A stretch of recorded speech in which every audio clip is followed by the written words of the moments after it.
All right, welcome back to another episode of the Thriving in Intersectionality podcast. I am excited to bring my guest up today. But as always, before I dive into the chat and have Sheekha join this conversation, I like to set the context. And so I will do a little bit of context setting about the word intersectionality.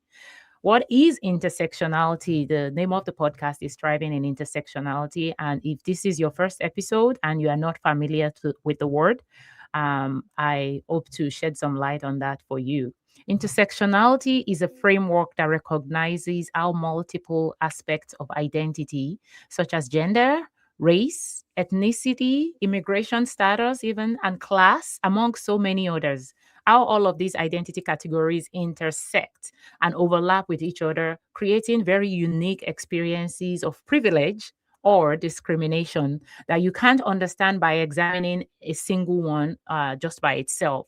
And of course, the identity categories we are talking about could also be a lot of underserved, minoritized categories. So not just any category. I think that's where the differentiator really needs to be clear, because a lot of times people can use it in the context of, oh, we have different experience, we have different, yeah, we can use it in all of that. But I came into this work through the work of Kimberly Crenshaw, and she did a study around the experiences of people, of Black women. So looking at that intersection of race and gender. Now, a lot of different researchers have explored intersection through different identity overlap.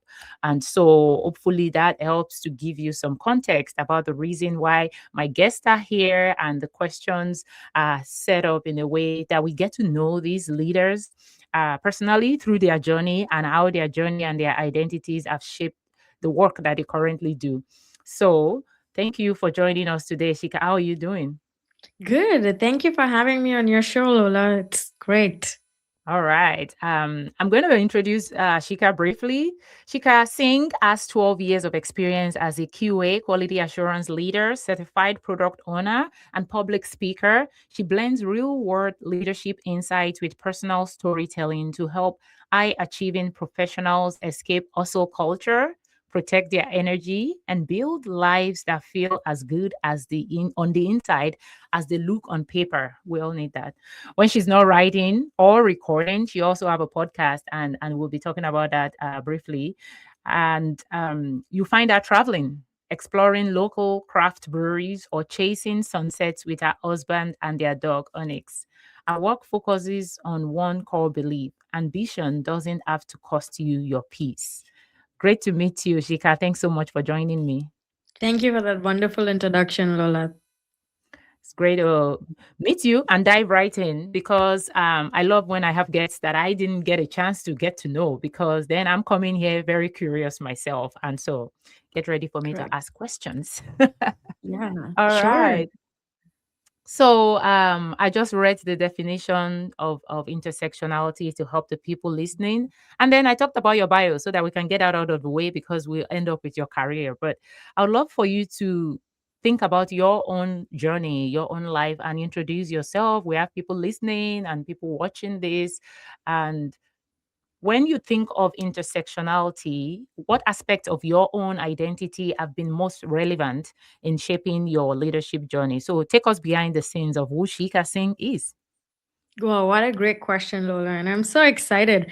And you just hit the right spot with this question because I just published my second book, Unburnable Ambition, in January of 2026. And one of the Congratulations. Oh, thank wow. That's very you. brand new. Congratulations. Thank you. Thank you. And one of the main important reasons why I wrote that book was I wanted to add the immigrant perspective on burnout. A lot of people talk about burnout, but they don't know what it feels to pack your bag up in two suitcases, move countries when you're super young, start everything from scratch. Yes, that sounds okay, but not many people realize the expectations that you have on your shoulder from people back home when you grew up or when you were Yeah. growing up.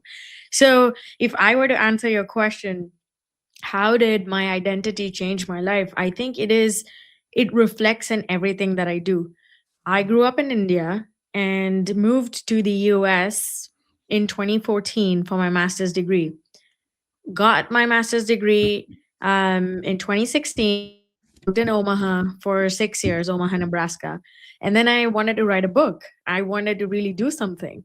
And I was on the H-1B visa at that time. You're not supposed to have any other income besides your 9 to 5 job. And I'm like, okay, I really need to write a book. I need to show people something. And I actually wanted to solve a gap. And the first book that I wrote, it's behind there, it's called The IT Girl, and that was again based on what I noticed and my background. That book is all about why we need more women in tech and that it is not as complicated. And I have a list of like 30 plus jobs that I added there. But the whole reason why I wrote that book was when I started working in Omaha, I looked around and most of the engineering teams did not have women in them. The ratio was very bad. But back home, when I was growing up, in my engineering class, there were a lot of women, like a lot of girls and guys. The ratio, again, it wasn't half to half, but we still had girls in engineering classes. But when I came here, I'm like, what's wrong? Why is it that we don't have a lot of female engineers?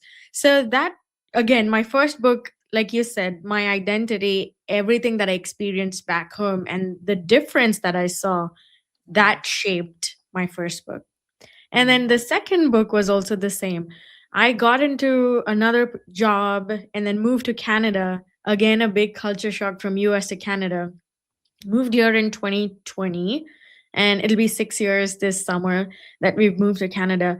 I have had a variety of experiences meeting different people and trying to learn their stories, trying to get the most that I can, and also trying to implement some of those tips, those suggestions, trying to learn about the different culture.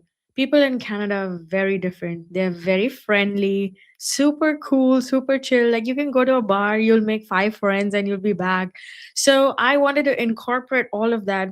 And then I realized that even though you have the perfect life on paper, sometimes that ambition that you have, the goals that you set for yourself, you might drive yourself to burnout. And that's why I wrote the second book, but I wrote it with an immigrant point of view. Mhm. Because when we move countries, and we can get into this in detail later on, but to answer your initial question, Lola, everything that I am in my 33 years of existence has definitely influenced everything that I put out on the internet through either my books or through my podcast. Right. Right. We are shaped by everything. And I think that's I am an immigrant myself. I was born and raised in Nigeria. And I think we come into corporate America. I came into corporate America normalizing what we saw, which was people putting their lives into compartments. Yes, true. Right. It's like this is what you do at work. This is Yeah. what you don't do at work. Somebody recently put a post about nails. And I remember, because scientist by background, I remember thinking, being told it was inappropriate to have bright colored nails. Yeah. Yeah. Now, now I'm thinking about it. I'm like, how do we hear things like that? And do we listen and believe it? Right. Correct. Correct. Because that's what everybody else does, right? You don't wear bright colored nails or bright color clothes. This is what you do at work. Everything else Correct. is unprofessional. So, thank you so much for sharing that, and congratulations on your books. And for those listening, we'll definitely be dropping the Yeah. links to those books in the show notes. So your immigrant identity, travel, cross country, global experience, I would say is a huge part of identity categories for you. Is there anything else you want to add? I would say upbringing. The way, so my mother was a single mom. My father passed away when I was very young. So I grew up with my grandma and my mom would always work. So after I reached a certain age when I would hang out with my friends and, certain topics came up, I would feel so weird because I'm like, what? You guys don't do this? And they're like, what? You're a girl and you do this? I'm like, yeah, who else would do certain things because we don't have a man in the house. So it's us Mm, doing all of those things. So I would say even things like that shaped sort of how I talk to people, the kind of relationships that I made after moving abroad, and then everything that I do. The level of judgment has changed drastically in the last 10 years, I would say, and that would also be one of the things that influenced um, what I do currently. Wow. I mean, yes, I think what you said is also the gendered role, right? Yes, So yes. people assume they know your gendered role because of whatever they think they know about growing up in India, Correct. but you don't really know until you talk to somebody what their upbringing Exactly. was like. But we're all a product of how we were raised. Thank you for sharing that. Of course. All right, let's walk through your career path because you kind of talked about engineering, tech a little bit. Yep. So before we get to what you are doing currently, how did you get here? What were those career choices like for you? Why did you choose what you choose, and how did you navigate up till now? I can talk about this for an hour because that's exactly what half of my first book is. I'm going to be very honest, Lola. So when I was growing up, things have changed now in India, but when I was growing up, I only got two options: either become a doctor or an engineer. I still remember I went to my mom and I said, I want to be a DJ. And she's like, are you mad? That's not happening. And then I'm like, okay, fine. I'm a teenager. I wanted to do something different, not that everyone else around me is doing.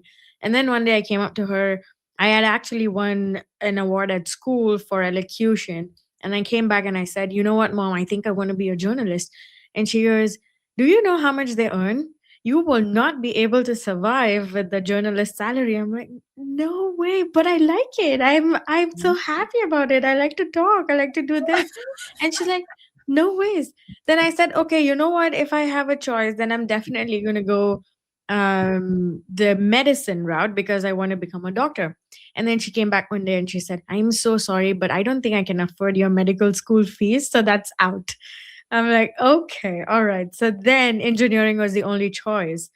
Um, Even then, I think I wanted to get into aeronautical engineering, but my mom, she made me talk to one of her coworkers and then one of our relatives, and they told me, you know what, a bachelor's degree is just going to be an introduction to all the um, different areas that you have. Later on, you can decide which expertise you want to go under and which direction you want to choose. So try it; it's fun. I'm like, fine, whatever. And then I remember that was one night before we had to submit the confirmation for our universities. That's when I had selected computer science engineering. I had no idea, no clue at all what I was getting into, but I did that. And then finally, 4 years just went by. And not many people know this, but I actually was at the top of my class for all 4 years. After that, everyone, like I said, I did not have that much exposure like kids these days do. So most of the people in my class were writing their GRE, prepping for GRE in their second or third year, because that's what you have to do if you want to move to the US for your master's degree. I didn't know that. Again, went to mom. I'm like, you know what? Everyone's going to the US. I think I should go too. And she's like, I don't think we can afford that. So I just didn't do anything. I was just going with the flow, got into a lot of different activities while I was at college, um, started a lot of clubs and a lot of different things. And then finally one day my mom got a new job and we had a little more money, and she's like, okay, you know what, why don't you start prepping for the GRE and then we'll see how it goes, we'll apply for a loan or whatever. Everything worked out finally. Got my GRE done, applied for universities, and University of Nebraska at Omaha, they gave me a scholarship. So I was like, fine, there's no questioning this. This is This is it. the university that I'm going to go to. And that's when I put my foot down and I said, okay, I'm not going to go into the details of complicated computer engineering subjects. I want to do what I like. And then I chose management information systems. That was Okay. a very lovely learning curve. First of all, it was culture shock because you're moving from India to the US, It's a where in different school. India, Yeah. Yeah, and in India, you're like spoon fed your entire life. There's maids, there are servants, so you don't learn to do anything yourself. Same thing with food. My grandma used to cook food all the time, so I did not even know how to cook. I still remember the first time I had roommates. Never lived with roommates, just had a younger sister.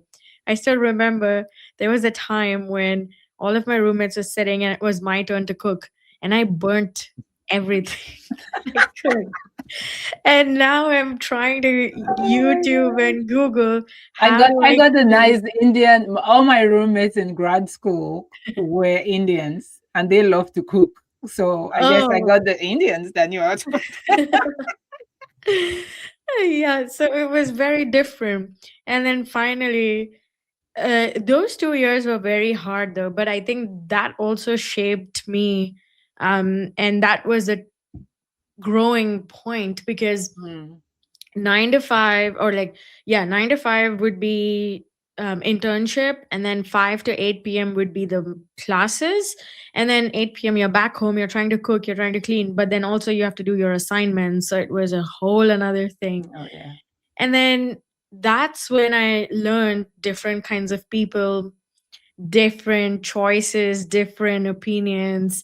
Like not everybody is your friend, and you need to learn how to establish your boundaries. You can't let your people walk over you. So a lot of different experiences shaped. And then finally, after 2 years, got a job. I had the internship, but then I got a full time job, and that's when I went into QA. Right now, I am a QA leader, been a QA leader for a long time. I'm also a Scrum Master and a certified product owner. So those were the things that kind of shaped everything that I did. Was in the US, things looked great, but then like I said, I wanted to do something more. And then after a certain time, all my friends around me were like, "You have H1B for 3 more years. Why are you leaving that and going to Canada?" I'm like, "No, I want to do something for myself." Yes, money is one thing, but then after a certain point in time, you're sitting and you're thinking, paying bills is not the only thing that I'm going to do in my life. I want to do something more. So I decided, and because I knew I couldn't wait to get my green card in the US, it would take like 20 or 25 more years. I'm like, no, this cannot be it. So applied for Canadian residency. I'm a Canadian citizen now, moved to Canada, published the first book in 2021, second one now. And then I have my podcast. Again, one of those moments 2 years ago where I'm like, okay, I wrote a first book. I'm doing good at the jobs, great, everything's okay, settled in a lovely country. What's next? And that's when I thought I wanted to. There were a lot of things that I wanted to share to other people and share with other people and help them grow because I'm someone who loves self improvement and self growth stuff. And I thought, there's a gap because all the podcasts that we hear are all about someone great who've been doing, they've been doing stuff for a long time. They either had some background, they had money, or they had fame or something. But nobody talks about the small little fights that we fight every single day as common people. Nobody speaks about those people like us who have a 9 to 5 job but are also doing something else. And I wanted to talk to people who've gone from nothing to something. So I'm like, okay, this is it. This is what I'm going to talk about. This is what I'm going to focus on. And this is what my guests are going to do. So started gathering a lot of people, got some good feedback. And yeah, it's been 2 years now. And I've had over 56-ish episodes. And now we upload every week. So things are good. What is your podcast called? It's called Rise and Tell with Shikha. Rest and Tell with Sheekha. All right. Definitely looking forward to sharing that and listening to it as well. Thank you. And thank you for everything you shared because I think there definitely is a need based on what you described, right? It's also similar to why I started this podcast because it's a leadership podcast, it's an inclusive workplace podcast where I'm really very selective of the people that I bring. It's not the same people that we hear on all the podcasts, it's people with a story to share. Yep. It's and I tell people, I've had guests that have worked at big companies and sometimes they're like, oh, I don't want to say where I work. And I'm like, that sounds great to me. It's not Mhm. about where you work. It's Yeah. about you I want to Right. learn your story. Where you work can change tomorrow.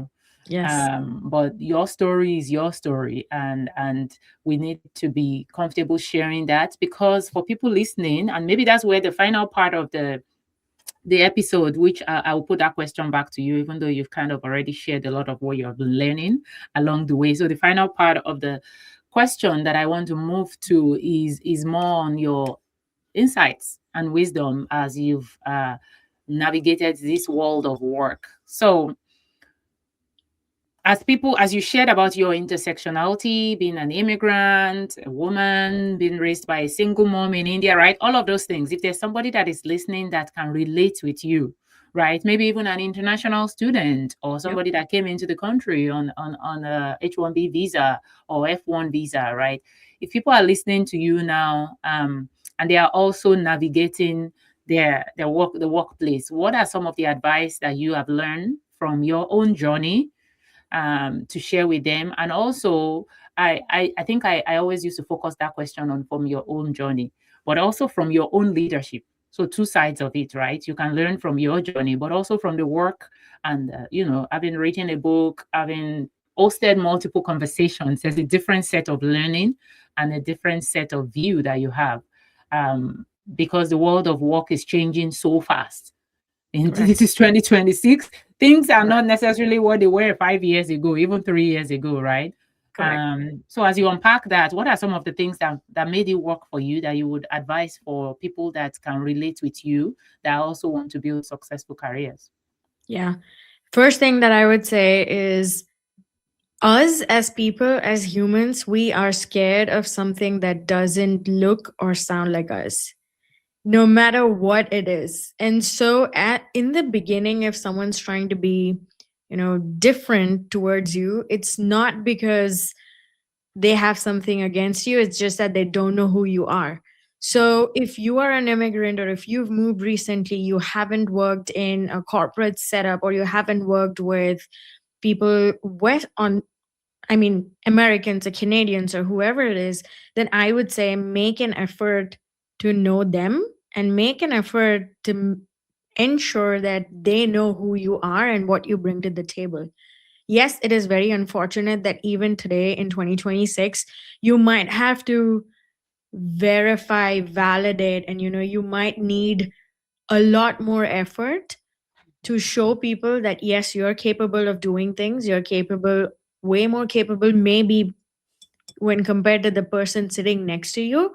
Yes, that's how it is. It will change in the future, Right. but don't lose hope. Don't lose hope, because there are amazing leaders out there who will listen to you and who will support you.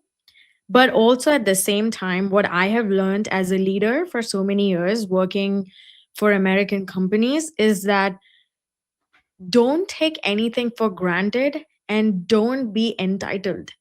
Like, you cannot go and say, just because I'm a woman, I've been in the company for 10 years, give me a raise, or I deserve a raise.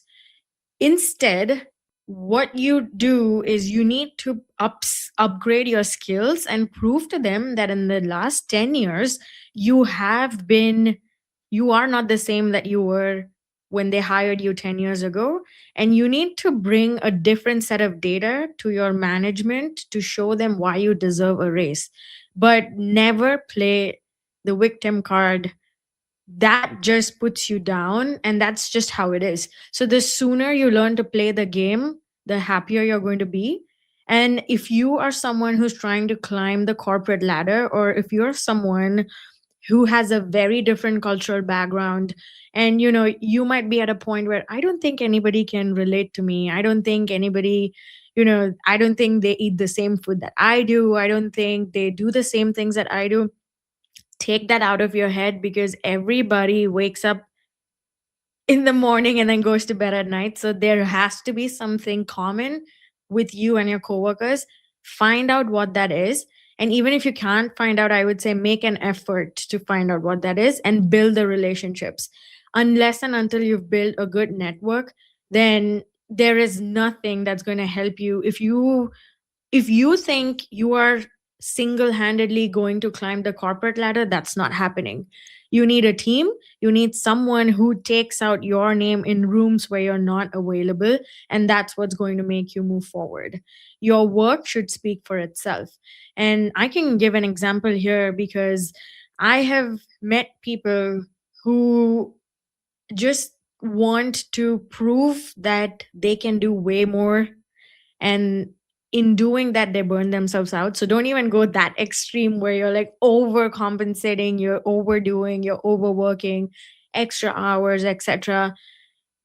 Don't do that. Just find the right balance and then try to make a network. Even when I published my first book when I was in Omaha, the most supporters that I had at that time were my coworkers.